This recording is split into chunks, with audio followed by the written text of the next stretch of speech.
Today, we're going to talk about technology as a tool. And I don't just mean an iPad, I'm talking about number 2 pencils and power tools. Technology is a tool that gets things done.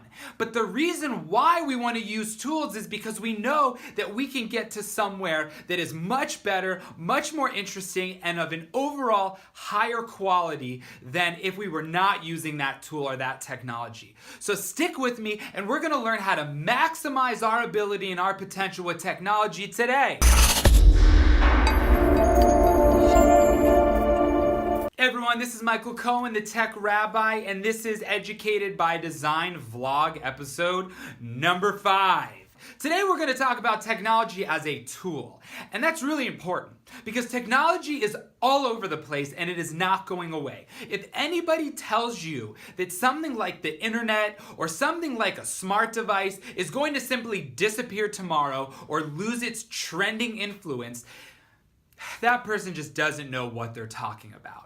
Historically, we see that technology is driving our ability to be more efficient, more connected, and more productive in the work and in the social experiences that we embark on. So there are these evergreen processes in which, from the moment in which cave paintings and the chisel on the rock and the quill and ink came on the scene, these moments, the moments of the pencil, right? You have here, okay, check this out right here. This is a number 2 pencil.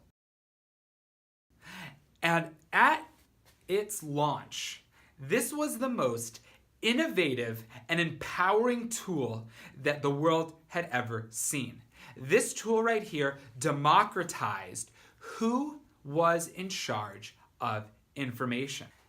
This device here, the device I'm filming this on, the internet and smart devices have once again completely democratized who has access and who is in charge of disseminating information. So of course, technology innovates, and we get to the point where we are actually taking something like this and turning it into something like this. The problem is that our multifaceted technology that we engage with today is so overwhelming with the thousands, millions of apps that you can download that we don't know where to start. We don't know what to do.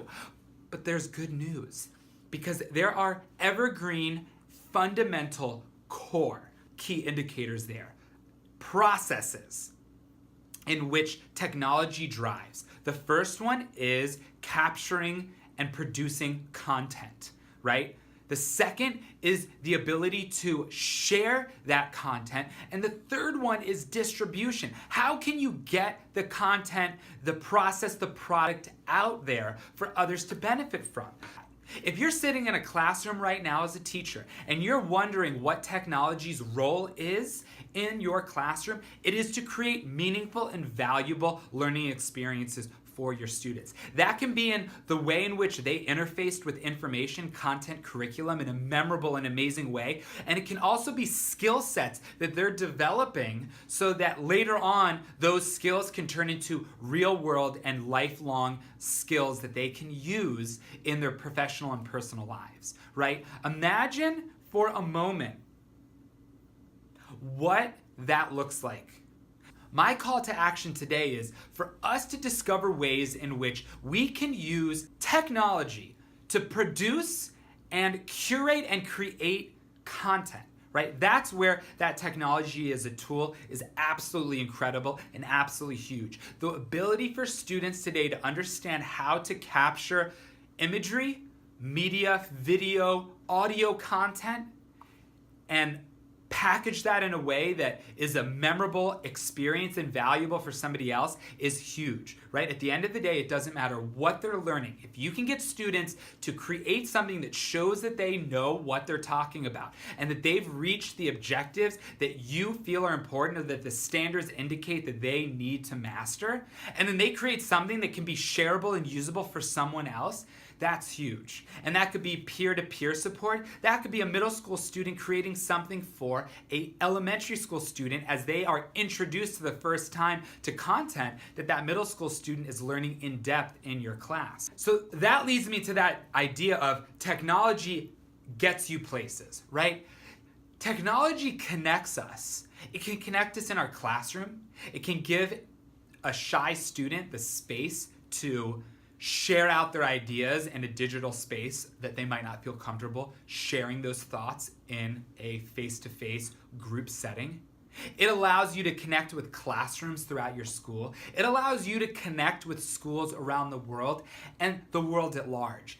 You can pitch to a administrator, somebody that's calling the shots in that space, and really have a conversation about how valuable it would be to connect with a school in Hong Kong, how valuable it would be to connect with a school in Paris, how valuable it would be to learn from an expert in some sort of science, engineer, art, creative design, whatever it is. But that's the power of technology where we're at. Now, I want to dispel the myth right now of technology as a toy or as a social entertainment device, right? They are that, but that's not it, okay? And that myth needs to be dispelled, that if you are using technology to engage in an experience or to produce some sort of product and you are enjoying it, that doesn't make it a toy. I'm surrounded with technology right now, and I'm using it to effectively put forth my mission of sharing why design can impact the way in which we learn. I'm having fun doing it.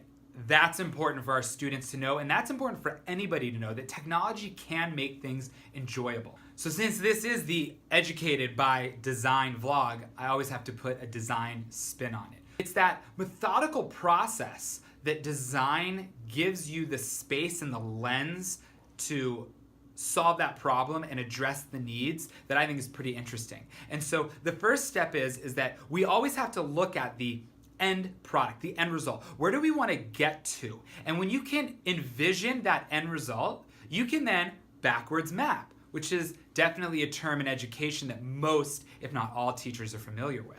So you want to envision what's possible. Then you can backwards map, and especially when you are in a classroom environment and even in a work environment that allows the flexibility and charges the employees and the students with the ability to ideate on their own and come up with interesting ways to get to that end goal, that's really where the moment of just absolute innovation lies. And technology has a significant role in that.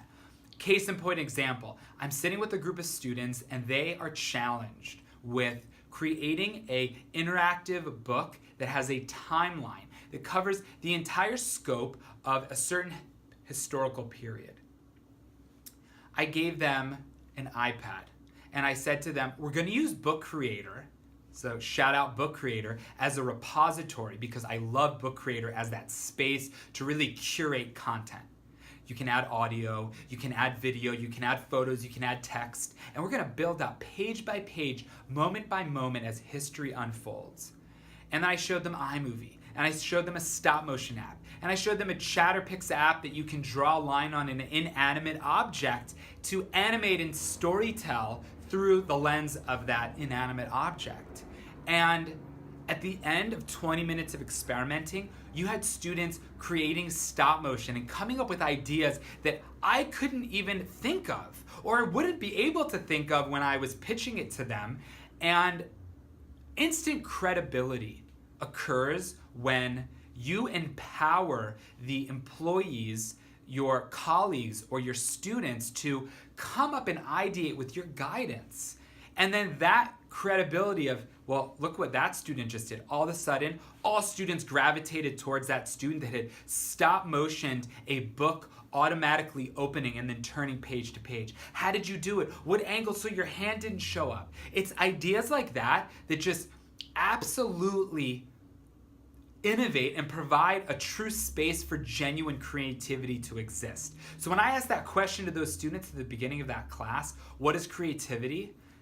it's an art, it's drawing. No, it's coming up with ideas, looking at unconventional ways to solve problems, and putting it all together and crowdsourcing, collaborating to make sure that it can be the best possible product that can be done and completed with you and with the people that you're engaged in working with. So that's today's Educated by Design vlog. Notice that it wasn't all about technology, because that's the point. Technology is a tool and it's part of the process, but it's not the end game and it's not the end result. So it would mean the world to me for you to subscribe to this channel, for you to like this video, and for you to share this out with somebody that needs to hear this or would appreciate it.